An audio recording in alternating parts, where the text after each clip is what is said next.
everybody. I'm glad to be here. Got my mom with me, and glad to have my beloved here. Lots of times I've been here and been at the church when he was in Nicaragua, but he's in the country with me. And last year, came back from Bangkok when I was there in February, and everybody was wearing masks. And everybody said, have you been to China? Have you been to China before they let me in? But we got stuck in the United States, and there were flights to Nicaragua for about 10 months. God was gracious, and it's amazing what God does. Those of you who've heard me speak before know that God put on my heart to found a ministry for women who were trafficked and girls. And when I say girls, I'm not being Southern. The youngest little girl I've ever taken out of a brothel was 5, and her 7-year-old sister. The oldest woman that I've ever taken out of a brothel was 67, and she just graduated from our residential program at the age of 72, and she got a house and a hot dog stand, and she's raising her granddaughters. Her granddaughters are in school. The littlest one, she's got adult granddaughters, but she's got her granddaughters in school and selling hot dogs, so they're not going to end up where she was. So God's a gracious God.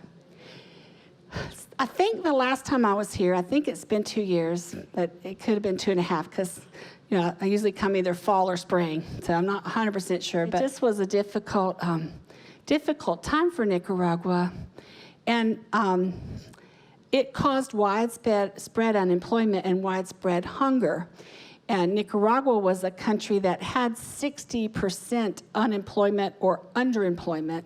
Underemployment, for example, is somebody who's graduating from high school at a cart on the corner selling bananas. They have a job, but they could have a better job for the amount of education they have. And so a lot of the jobs in Nicaragua are at any time are informal.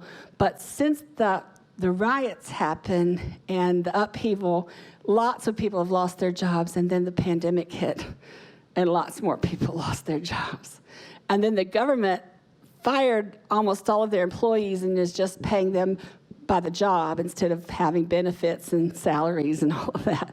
So the situation is very difficult in Nicaragua. I've been twice this year. My husband and I go back the 26th, Lord willing, and the creek don't rise, as Mama would say. We used to say, well, I'm going to go here and go there. Now we understand, if the Lord wills, we'll go. Because we wanted to go. We had a ticket, and we had, didn't get to go for a long time. But God is very gracious, and we have hundreds and hundreds. At Christmas, we gave out 700 bags of food to women who were coming regularly to our program in the middle of the pandemic. God is ever very faithful. And so we have been distributing food, and we had 700 Christmas baskets to people that were regularly coming, and lots of people came. Well, I was here, but you haven't been coming all year. We're sorry, keep coming next year. So the food situation is very difficult. Our ministry in Honduras has also grown. Different countries, we're in 3 countries, and the different countries are use different media. Many of our women in Nicaragua don't have cell phones. Some of them have flip phones, but they can't get video.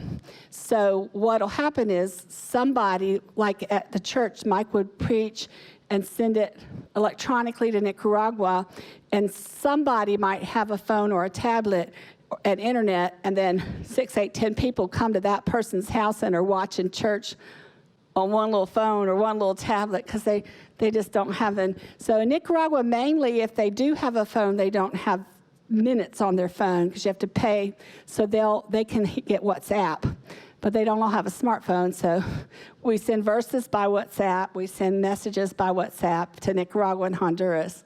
I've had several Zoom Bible classes in Bolivia. They're a little more modern, and some people actually have a laptop and, electricity and floors and all those modern conveniences, flushers. Bolivia is much more advanced. Honduras is more advanced than Nicaragua, but the ministry was really growing in Honduras. The pandemic hit pretty hard there, and they were in lockdown for 4 months. They couldn't leave their yards. Fortunately, my director was deemed an essential person, and we were able to distribute milk to the children that we have a lot of malnourished through that program, and we were able to distribute the milk powder. And it's so exciting. You'll see the children, and they'll come to the edge of their yard and leave the milk powder, and the children run out and just start eating the milk powder out of the bag. They're so hungry. So it's pretty dramatic. As things opened up, they were able to have, like, we have buildings where lots of people live in that same building, so they would have a meeting there, and but it's been very dramatic. What happened? We had 2 Cat 5 hurricanes that got socked in over San Pedro Sula, Honduras, where we work. And the one section of town is the intersection of 2 rivers. And y'all know with Floyd and Irene, and I can go back to Hazel when I was a little girl, y'all know what happens with hurricanes when you're low-lying and near the water, and they were. Yes. And so the women have been shoveling mud. They had to wait. That was in November. Iota, Eta, and then Iota. And there were so many storms, they ran out of letters. They started on the Greek alphabet. And, so those poor women who lived in tin shacks with dirt floors already lost all of their belongings. So the very first day, we started with toothbrushes, and underwear was really close after that. And we worked our way up to cleaning supplies, buckets, cups. The government was distributing food, and they gave them shelter. They would give them a corner of a schoolroom for this family of 6 and that family of 10. They didn't have a mattress, they didn't have a blanket, so we gave out little foam pads. We gave out, we've been giving out as God has provided. It took until around the end of January for the water to recede enough for the government to plow the mud out of the street, and then little by little they've gone and pickaxed the mud knee-high or waist-high out of their house and gotten it out the door. So they'll clean up one room, and then they'll move out of the shelter and move their family in there, and then they'll pickaxe, and it's back-breaking, arduous work. But God has been ever faithful. 2 weeks ago, a month ago, we gave out pots and pans to all the families who'd moved back in their house. And 2 weeks ago, we were able to distribute 2-burner stoves to all the families. Some of the women live in a section that doesn't get charged for electricity, so we gave them electric stoves. And some of the women get charged for their electricity, and it's very high, so we gave them gas stoves, in a gas tank and hook up, so that they are able to now cook in their own homes, so that they consider that such a luxury now, having been in a corner of a schoolroom all these months. But God is so very faithful. And through all of that, through the hurricane, through the pandemic, souls are being born into the kingdom. Our group in Honduras has grown and grown. We don't even quite really know how many people there are, because there are a few there that don't read and write and don't have a phone, so they can't be in our group. And so until everybody's able to, people are coming out of the woodwork. They're not vaccinating there yet. They don't have that vaccine. It's on order. It hadn't come.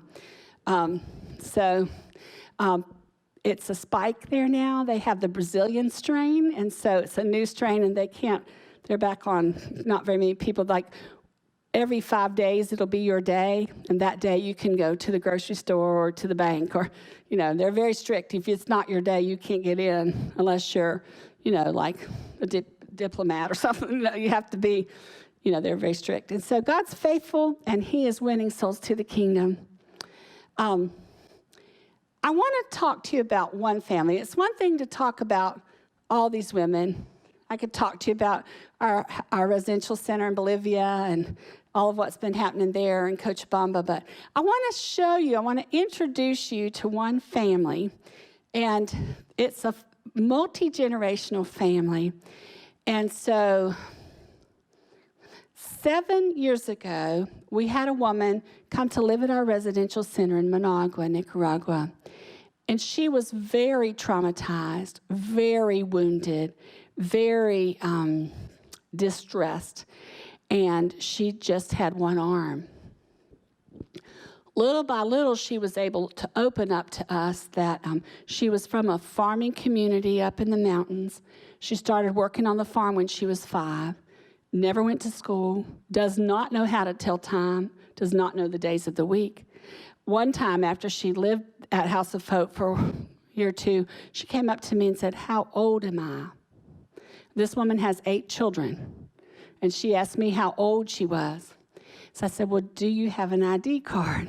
And she says, "Yes." I said, "Well, go get it." And so she brought it to me. And of course, I have 2 degrees in math, so I was happy to do the math. I rarely get to do math. And I said, "You're 38. She had no clue. She didn't know how old her children were. She didn't know their birth dates because she doesn't understand the calendar. She doesn't know it's, we have to tell her this is Sunday, we're going to church. She has no idea and can't make change for what would be equivalent to $1. She has no schooling at all. And so this precious one was forced into prostitution at a young age. And the man that she was living with, who was the father of at least some of her children, forced her to continue in that, and he would take the income and drink it up. And so all of the children, as soon as they turned 5 or 6, had to start hoeing the row, they had to start working on the farm. And the oldest girl was violently attacked by her father while the mom is in the brothel working to bring the money home for him to drink up. And that finally caused her to stand against him, to stand up, because she got pregnant, the 13-year-old. And because she stood up to him, he took his machete and removed her arm. And so when she came to us, she was just so wounded. It took a long time. And little by little, she began to open. I'm sure Dana, who was here just a minute ago, saw her when she was at House of Hope, because when Dana went down there, she would have been kind of new at that time. When she started to open up to us, she kept saying, my daughter, but she had 2 of her daughters and 1 of her sons with her. The youngest one was just 2, and it was really hard when she'd give her a bath in the sink outside, like a scrub board sink. The little girl would be slippery with the soap, and it was hard for her to, because, she only had 1 arm. But we said, "What daughter?" And she said, "Havlin." Her name is Havlin, and the older daughter. And she began to tell us that she found out that because Havlin was pregnant and then gave birth to her sister, who's also her daughter, the grandmother said, "Well, she's damaged goods. We may as well make some money out of her because she's young," and started pimping her out. And so it took a little while, a period of months, because it's a long-distance trip by bus. And, the first time their mom went, she and her mom didn't get along because of all of what had happened. And, she was a teenage girl. Not a lot of teenage girls get along with their moms, even in the best of circumstances. And they were not in the best of circumstances. So Havlin, this precious child of God, finally came to House of Hope at 14. And she came around October. Her school starts in February. And so when February arrived, we put her in the 5th grade at 15. She'd never been to school. She did not know how to read and write. And she really, really was completely in over her head in a classroom, in a schoolroom. So Raquel, the youngest girl, started kindergarten at 5. We had such high hopes for Raquel. She's doing great. Rosita got to go to preschool at age 3. And Rosita's doing great. She's about 8 now. It's gotten very plump. And I want you to hear in Havlin's words how important education is to her. And it costs $30 to send a child to school for a year. And we are in the process of raising the money to build Havlin's house. And we've got like $2,500 now. We're going to need $6,000. When she, next January, will complete 8 years of living at House of Hope. The first 5, she was the child of her daughter.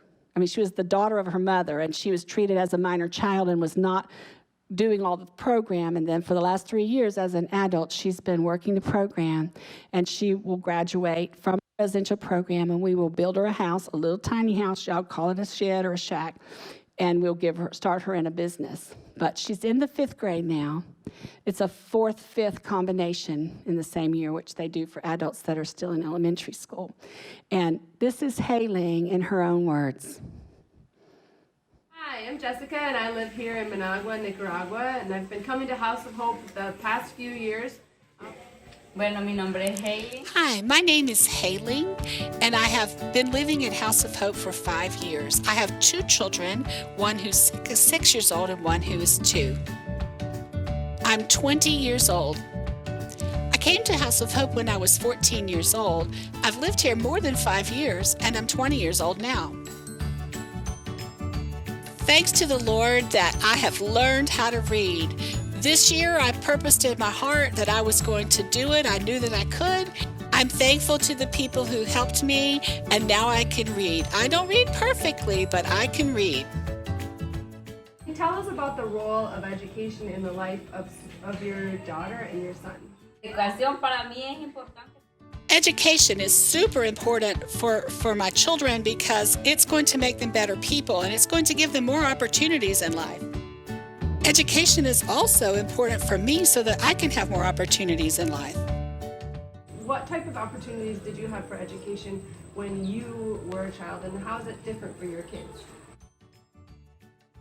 How is it different for me? Well, I never had a chance to get any education. They never registered me and sent me to school. I was never receiving any education, but my kids, they are going to have a great opportunity to keep going in school and become professionals and choose a career. And now that I'm an adult, it really is an opportunity for me also to move forward with my life. And Haley, for the people in the United States, many schools don't have uniforms and they don't understand the importance of that. Can you explain what's the importance for your children of having uniforms today at school? Why is a school uniform important? Well, here in Nicaragua, if they don't wear a uniform, they won't let them into school. They have to have the whole uniform in order to be able to even go to school. It's very important because otherwise they can't learn. What would you like to say to these people who love House of Hope about how House of Hope is able to help even those who don't live here but who might be in the community and are assisted by House of Hope in education and uniforms for their children? Education is not just for my kids. We all deserve a chance, and everyone deserves a chance to get an education so that they can have an opportunity in life. There are lots and lots of children that need school uniforms in order to go to school. The uniforms are needed for all of the students, not just for the women and their children that live at House of Hope in the residential program, but also for the other women in the program that don't live here. They need uniforms to go to school also. I'm very, very thankful to all of the people who support this school program. I'm eternally grateful to the Lord, but I'm thankful for the people who give us this opportunity to study.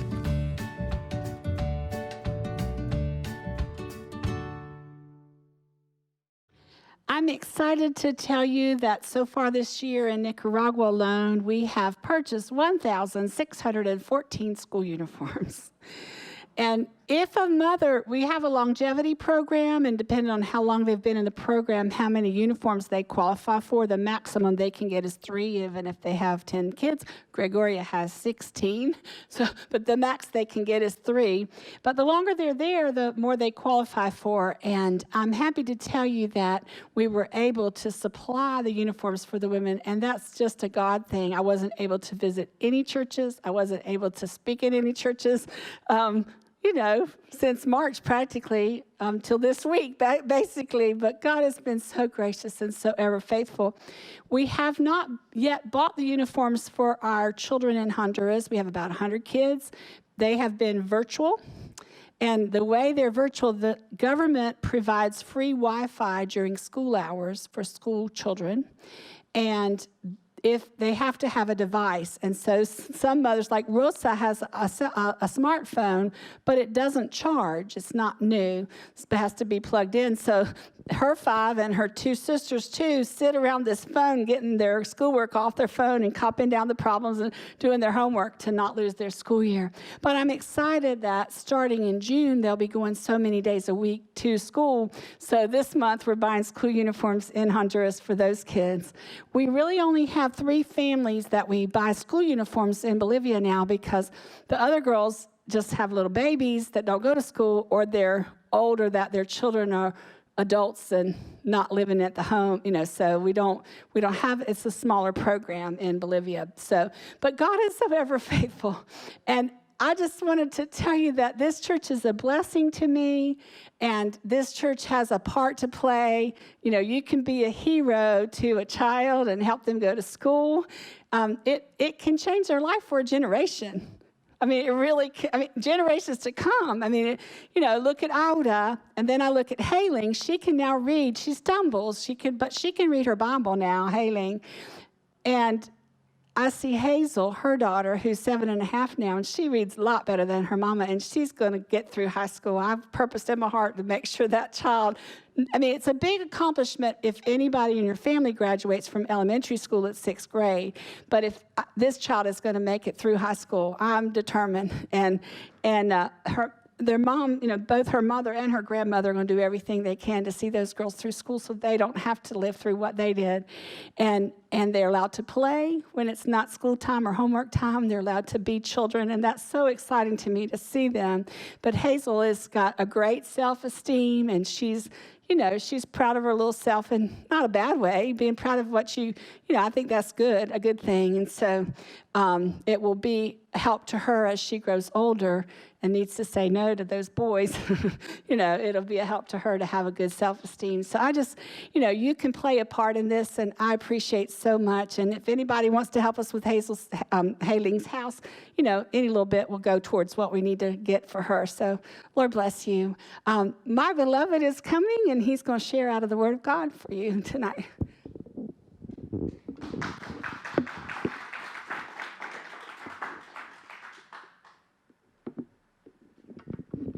Just want to give a little disclaimer about my voice. I had very serious COVID, was hospitalized for a month, and at the point of death, my voice goes out on me. So if I sound like a Pentecostal preacher who's been going for 40 hours, don't worry about it. I get this gravelly, raspy type of voice, and I don't really want to spend a whole lot of time because I know you have worship practice and stuff like that afterwards. The help that you guys give and participate with is invaluable.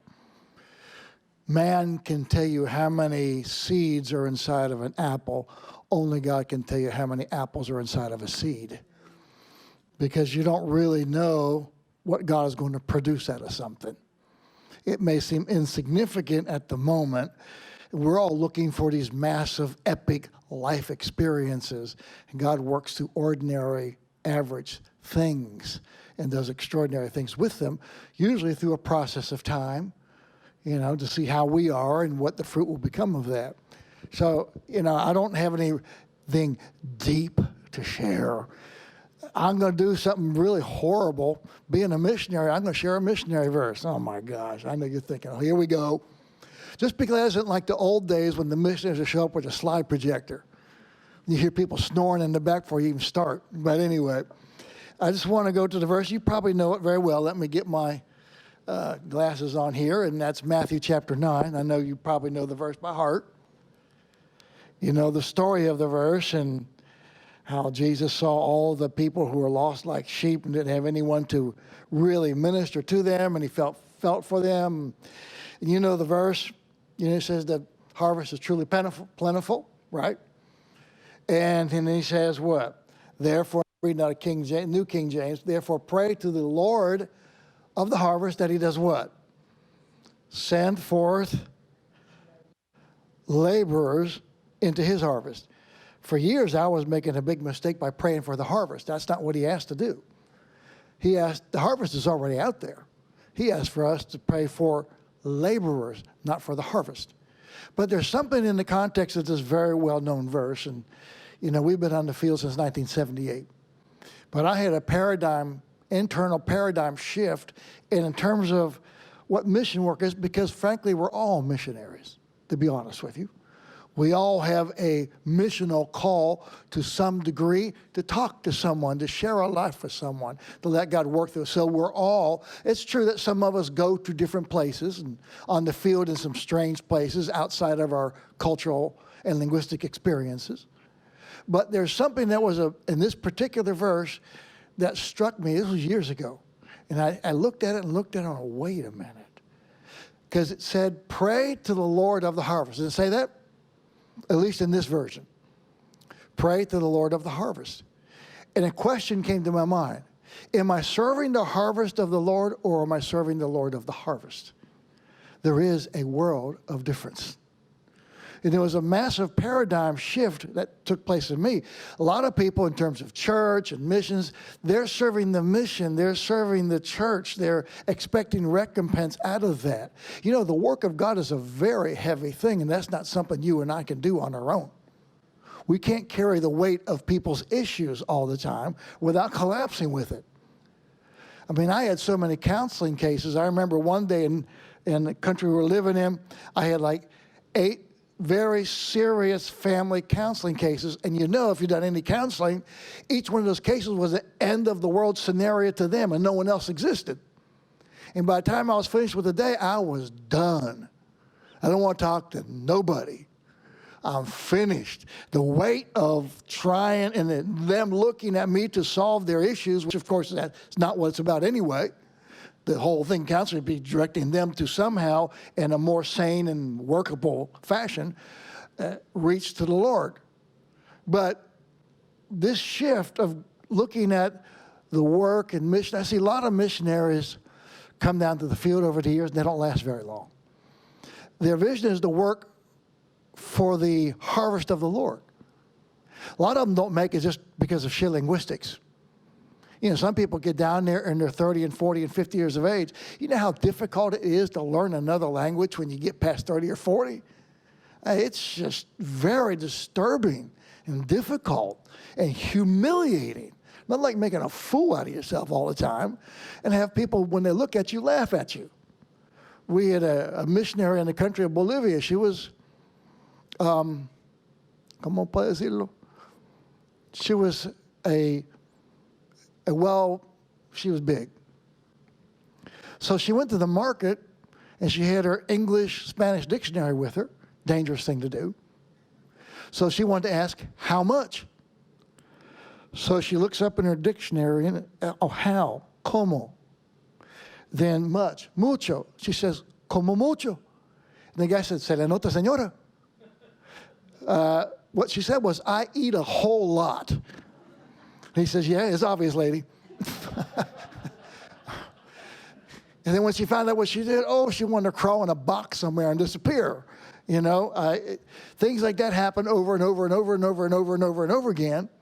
People have romantic notions they're going to work for the harvest of the Lord. But wait a minute. We're working not for the harvest of the Lord. We're working for the Lord of the harvest. The intensity of some things in ministry and church work and church life, you know, will drag you down if you're not careful.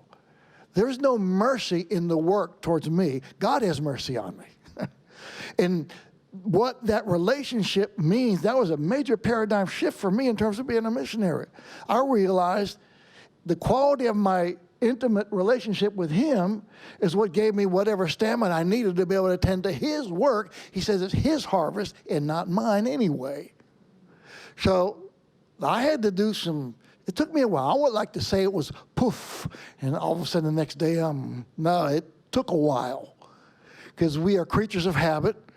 We do things by habit. We eat our toast a certain way. We have our breakfast a certain way, and that's the only way you can do it. I mean, people are all habits all over the world. I mean, I've been out in the middle of the jungle, and I had to eat their food, if you want to call it that. That's where I really learned to pray before my meal. I mean, not like we do here, where, you know, it's good food. Hurry up and pray. I want to get into it. But, you know, when they serve you grub worms and spit juice, you know, you just, But we brought some of them jungle boys into a civilized town, and we offered them bread. They gagged. They've never seen bread in their life. There's no wheat in the jungle. They looked at a piece of bread and could not eat it. I said, you guys make me eat worms and you can't even eat bread. Well, that's okay. But we all are habits. We have emotional habits. We have attitudinal habits. We seem to have spiritual habits. So this was a major shift. I would like to tell you I was called to the mission field. I would like to say, yes, Lord, I'm ready. My wife knows that. I'm like, no, you kidding? Go where? No way, man. I'm not doing that. Well, guess what? We were first going out and we got married. She wanted me to get involved with her in sign language and deaf ministry. And I was a pseudo musician. I don't call myself a musician, but I thought I was. And so I am not doing that. She tried every ploy in the book. Well, if you love me, you'll go with me. That type of thing, you know. To do a deaf church. This was years ago in the States. And I said, no way, I am never doing that. Jump 3 or 4 years ahead. I'm living in Cochabamba, Bolivia, in a little town called Vinto. And I'm the pastor of a deaf church. And one day I went, wait a minute. I went to her and said, what did you do? She said, me and God made a pact in secret about you. Oh, man, don't do that again. But I would like to say, oh, yes, I was willing to go. Not really. Didn't want to do that. I wanted to be comfortable. I wanted to have my own way. You know, and I always believed in the Lord because I came to him. I had a really conversion experience as a young person. But that shift of the harvest is not my call. God is my call. Then he sends me wherever he deems or he wants me, whatever gifts or talents or he's given any of us, or where we're supposed to be, and work that out.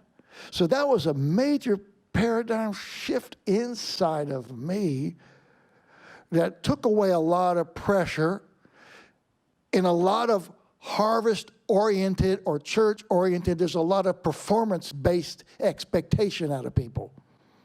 And if they don't presume and big enough, I was in a very, very large show in my church. I went to visit a very, very, very, very large church in the country of Colombia. They have 180,000 members.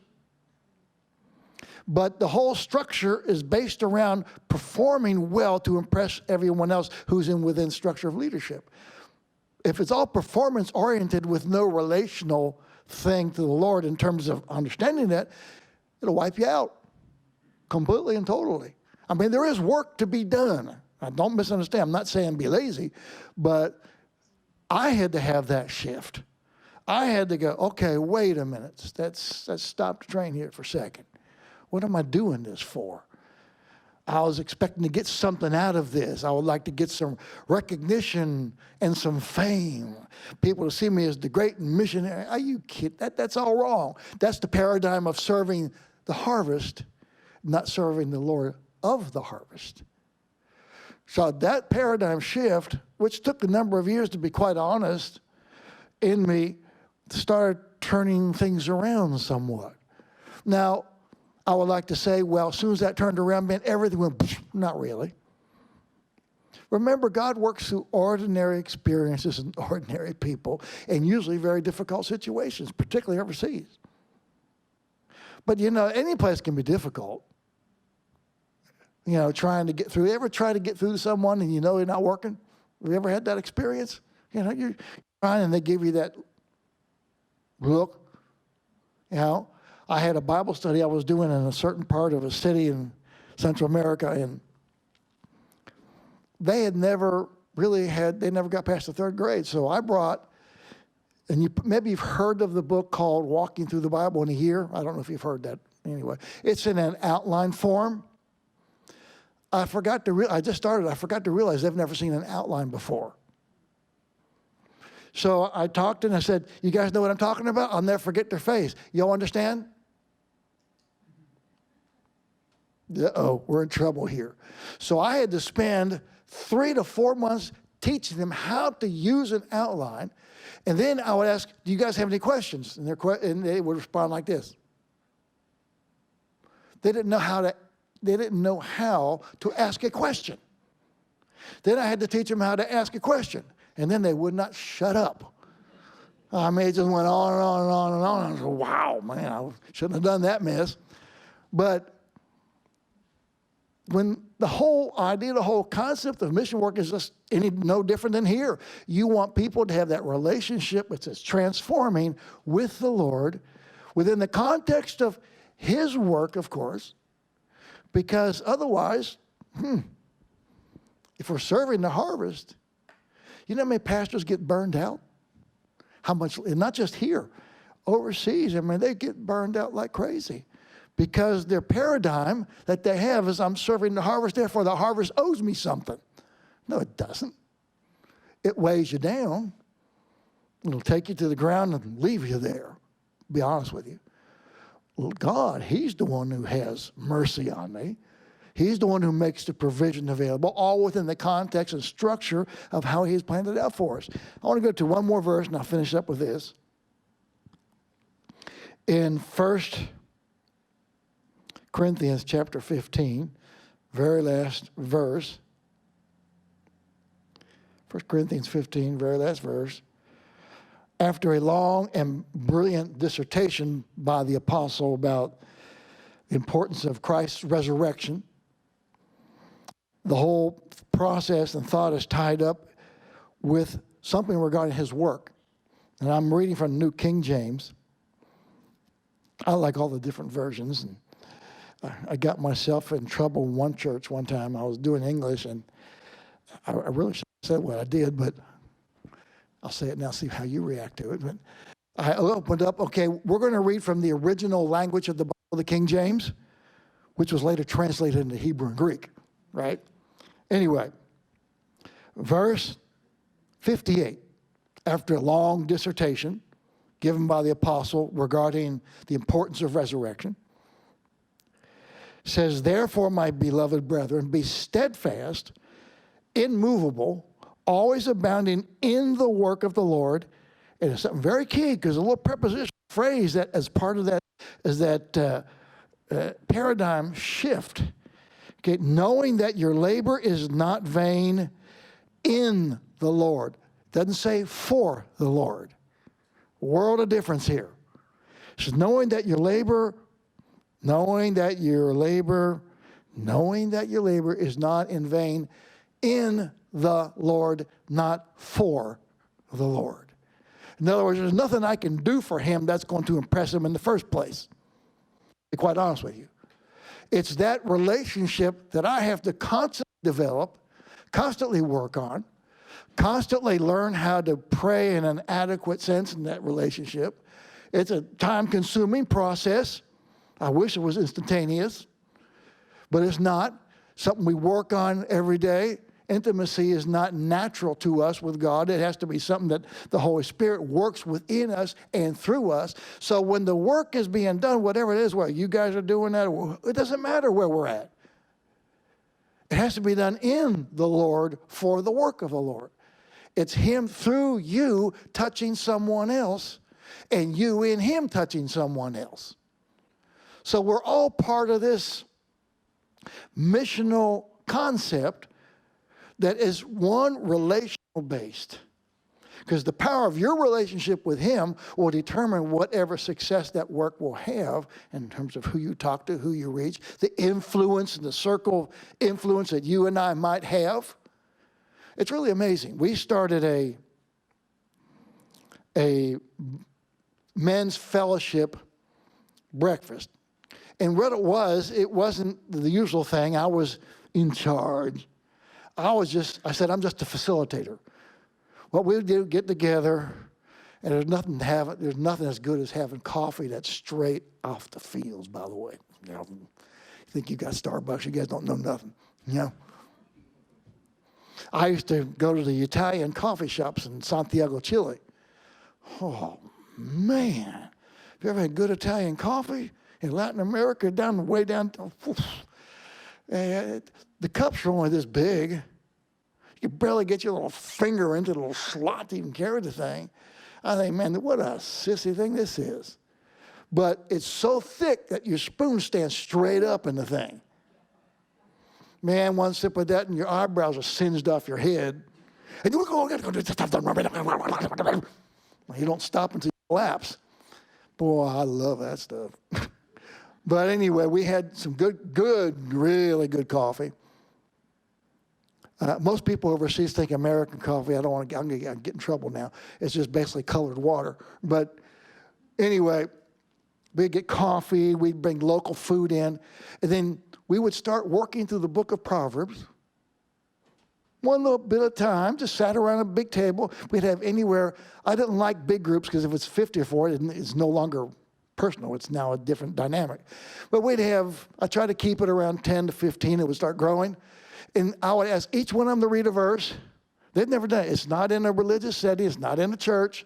None of them have ever experienced this before. Very simple. And I'd go around, what struck you out of this passage? And they'd get up. I had 10 guys saved through this. They came to Jesus.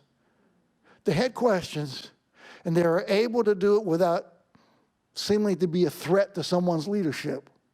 Because when the paradigm is the Lord of the harvest, there's no threat to any leadership on my grounds. If the harvest is what I'm serving, there's some threat issues. If you're better than me, I'm going to put you down where you belong. But when he's the Lord of the harvest, and that's who I'm serving, that has to eliminate the threat assessment, I think, from someone else who might want to try to take over, steal my sheep, is better than I am. So what? I see these guys come to the Lord. It's just absolutely the most amazing thing I've ever seen. You know? And we always tried to keep them small. Then we had a Bible study in which we just sat around a table again, drinking coffee. We loved drinking coffee. And we just opened the Bible, and it was supposed to be an hour class that lasted 3.5. I couldn't get them out of the church building. They just wanted to keep on going because, again, when the paradigm is you pray to the what? Who? Lord of the harvest. You're not serving the harvest, you're serving the Lord of the harvest. It's his harvest. He knows who's out there. That shifts everything. So all of us are part of this missional work. There's no one here who's not involved in this. We're all part of it. Now, you guys may not go to places that are far, can't do it anyway now because of COVID. That's kind of cut things short in terms of being able to go to places, you know, and maybe you think, whew, thank goodness for that. I was afraid God was going to send me someplace I don't want to go to, you know. A lot of people think that, by the way. Oh, God, please don't, please don't, please don't. I was one of those. In fact, I told God what I will and will not do. I first came to the Lord. I said, I will serve you in every way, but I am not going to be a missionary. End of story. Well, 40 years of it. Simply don't tell God no, you know. But the whole process of that transformation, most of us from North America are very task-oriented. A lot of our culture is like that. Overseas, it's not like that. It's relationship orientation. In Bolivia, it used to drive me crazy. We had, about 6 or 7 cooks down when we had a big mission down there, and we had about 6 or 7 cooks, and I was the head of the mission. Imagine that. Me. Oh, well, God doesn't know what he's doing, does he? But anyway, I would have to greet each one of them individually with a kiss on both cheeks and spend time with them. If I walk and say, how y'all doing this morning? That is a massive insult. So I mean, get time to each. Oh, come on. I had to do it. That's how the thing worked. It was relationally based. And you had to go to each single one of them, take time with them, kiss them on both cheeks. That's how it works in a lot of countries. And just take time with them, sit with them, talk with them. And most of the North Americans, are you done yet? You know, we want to get on with the show. Well, when you serve the Lord of the harvest, he knows what kind of culture we're involved. He knows what works. He knows what needs people have. And your work is not in vain in the Lord, not for the Lord, in the Lord. And that little prepositional concept gives you some idea. But see, God can do things through you that you can't even imagine you can do. You'd be surprised what you think you can do through God working through you. Just open the Lord, however you want to use me. I hope you don't send me someplace. Yeah, I know people think like that. I know, I get that. You know, in Latin America, we have legal documents that are long, like legal size, and you have to sign it, obviously, once you read it. And I told one group of folks down there, said, how many of you are willing to sign the document if the whole page is blank and the lawyer says, sign it first and I'll fill in the details later? You out of your mind? Well, that's exactly what God wants to do with us. Because it's a trust issue. Sign it, he'll fill in the blanks. Because if you knew what he was going to do, you probably wouldn't sign it. That's all there is to it. But, folks, we're all missionaries here, every single one of us. Different facets, different aspects of it. So, you pray to the Lord of the harvest and allow, as a laborer, to have your relationship to him be the prime aspect of your life with him, and how that then changes everything in terms of the harvest and how people are reached. Because they will see something in you that they want. You're not going to convince anyone intellectually. You're not going to win any great empirical or intellectual arguments to someone's concept. I don't want, that's not going to happen. But what they will see is there's something different because you are connected to someone who's calling you to serve him through him and in him. So, hey guys, you're all a bunch of missionaries, okay? Don't worry, I'm not going to make you eat grub worms after this and do all that kind of thing to prove anything. That's not going to happen. Besides, by the way, you talk about overseas food. I'm probably going to insult someone here. Nothing worse than raw oysters. I'm sorry. I can't get past that one. Anyway. If I had to eat raw oysters, I'd rather go eat the worms because I've eaten those. Raw oysters, no way, man. So, thank you guys. Thank you for serving the Lord of the harvest. He praying for laborers. You're the laborers. Maybe the laborer is a small circle of influence where we are, but it's your relationship with him between you both that impacts and changes everyone. So let there be that shift even within yourself. It may take a while, but it makes all the difference because God is powerful. And nothing you do in him, not for him, nothing you do in him is ever in vain because he's doing it through you. God bless you guys, and thank you so much. Pastor?